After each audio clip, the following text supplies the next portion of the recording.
I'm Richard Clarke. I record these talks every day as a way to deepen my inquiry. Listen each day and deepen your own practice. Welcome. I'm reviewing and commenting on the book Talks with Sri Ramana Maharshi. Today is from Talk 427, Part 2. Questioner. I want to eliminate the non-self so that the self may be realized. How shall I do it? What are the characteristics of the non-self? Maharshi. There is one who says that the non-self must be eliminated. Who is he?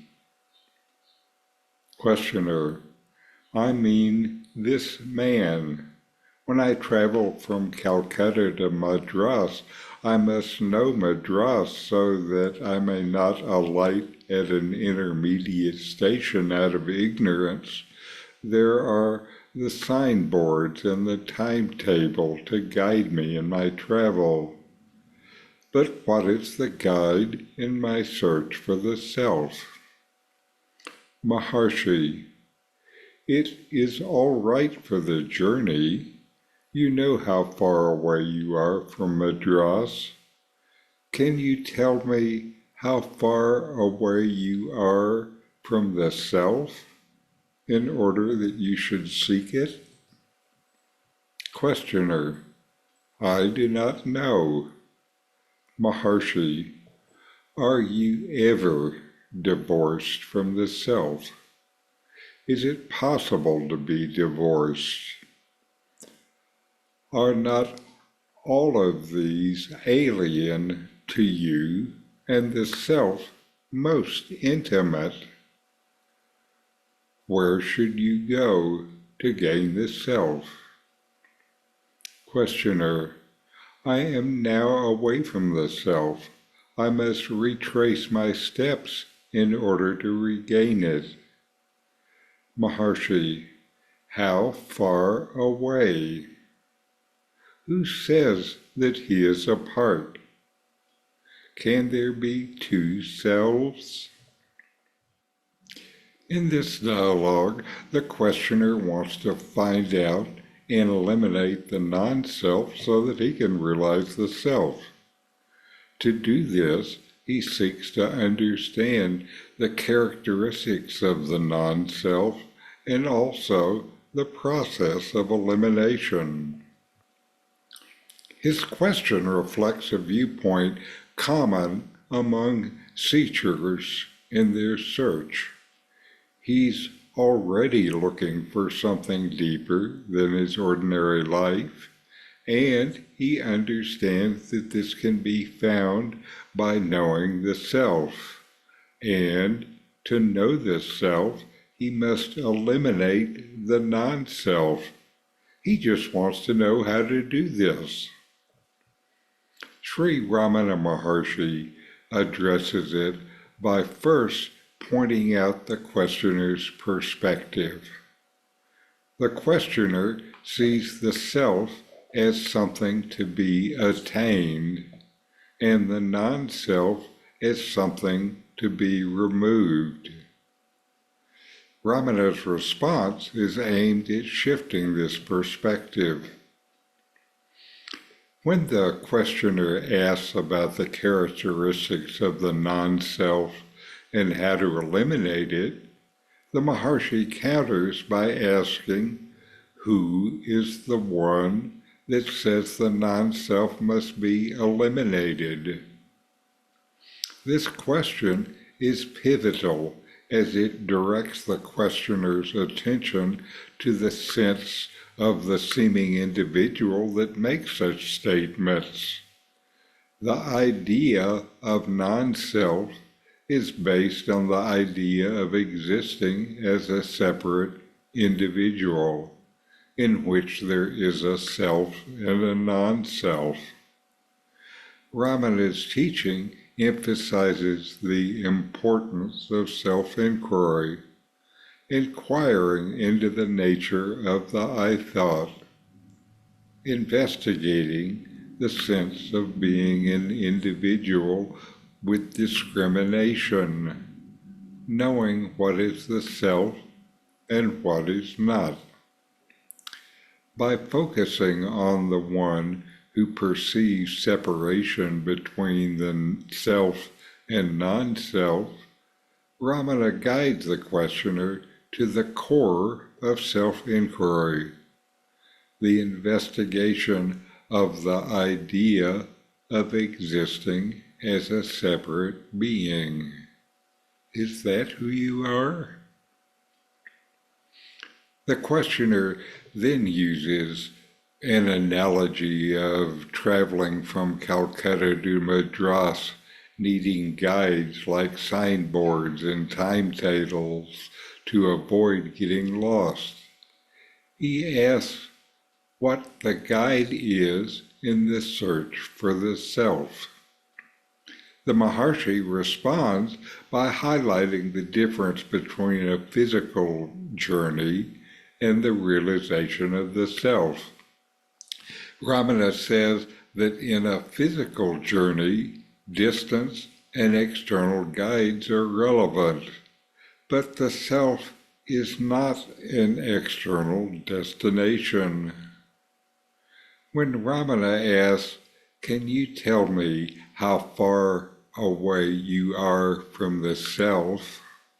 and the questioner admits ignorance, Ramana's next questions are crucial. Are you ever divorced from the self? Is it possible to be divorced? Are you ever separate from the self? What a question for inquiry. Investigate this for yourself right now.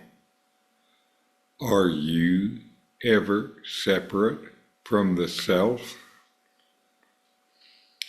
Ramana says that the self is ever present and intrinsic to your being. The notion of being separate from the self is an illusion created by the mind. When you understand this illusion, it will make you laugh. How ridiculous to think you could ever be something else other than the self. This illusion is what needs to be addressed, not the non-self as if it were real. Ramana emphasizes that the self is the most intimate, underlying all experiences and perceptions, closer even than your breath. Therefore, there is no actual distance to be traveled, only the distance between ignorance and knowledge. When the questioner insists that they are away from the self and must retrace their steps to regain it, Ramana again questions the validity of this idea. How far away? Who says that he is apart? Can there be two selves? The questioner seems committed to his point of view. Ramana's questions are intended to dismantle the idea of separation and duality. To get rid of the idea of separation, you must cut it at its root. Ramana's teaching here is clear. The belief in a separate self that needs to be removed to find the true self is itself the problem. The self is always present, and realizing it involves self-knowledge, seeing past the false notion of separation. Ramana Maharshi's dialogue with the questioner aims to shift the focus from a journey of external seeking to an internal realization of what is always here, the ever-present self. By questioning the assumptions about separation and distance, Ramana guides you to a deeper understanding that the self is always here and now, and that the idea of being apart from it is an illusion of the mind. It's just another silly idea. To know the self, just remove the idea of separation. So, know yourself and be always free and at peace. In 40 Verses on Reality, Ramana Maharshi explains the nature of the self, the ultimate reality, and self-inquiry. My new book, with my comments and inquiry questions, opens these teachings up and brings them into your practice and experience. Available now from Amazon. Link in the video description. These videos bring Ramana's teachings into your direct experience. Click subscribe to see more. Click thumbs up to like, and send questions and start a dialogue with a comment.